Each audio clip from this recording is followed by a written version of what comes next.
Audio Jungle. Siguro may idea na kayo kung sino si David. Ang isa sa anak ni Eulalio at Marciana. Si David ay kilala noon na may photo studio sa Quiapo. Siya din ay naging butihing barangay captain ng Balik-Balik Sampaloc, kung saan nabuo kasama ni Esther, sina June, Nat, Rene, Ed, Claro, Marcy, M, Atoy, Beth, at si Onji. Ang dami, no?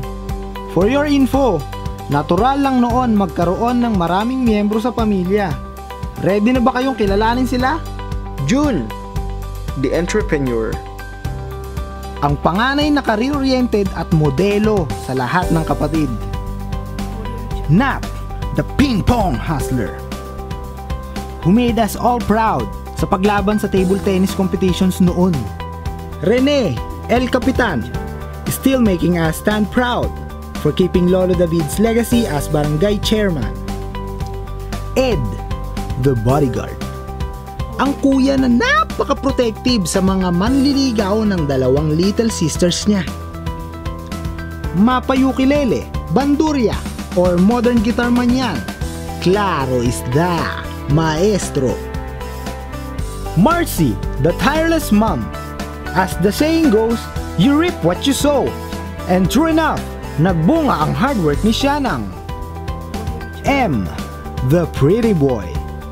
Sa 8 lalaking magkakapatid, may magpapatalo ba? Kahit sabihin nilang lahat na pogi sila, si M pa rin ang pinaka. Buhok, check. Polo, check. Pantalon, check. Sapatos, check. Walang hindi maayos. Kay Atoy, Mr. Suave. Beth, life of the party. Umabsenta ang hindi makakarating, wag lang si Beth, our beautiful host, MC, and organizer of our family affairs. And of course, papahuli ba naman si Bunso? Our very own Rudy Fernandez, and a musician in blood, Onji, the boy. Eka nga, kung ano ang puno, siya rin ang bunga. Kaya di nakapagtataka kung bakit mayroon ding mga naging dancers, singers, artists, athletes, public servants. Ligas sa kultura ng Santos ang madalas na banding.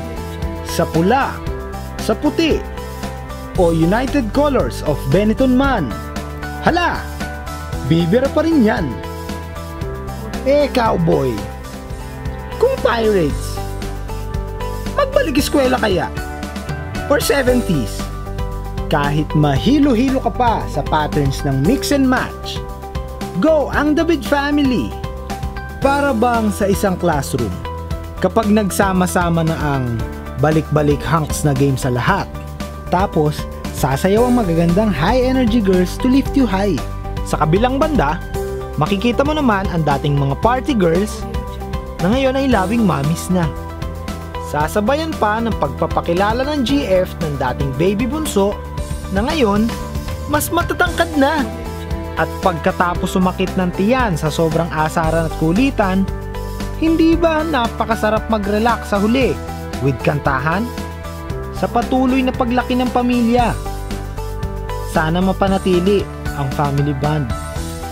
Mula sa aming lahat,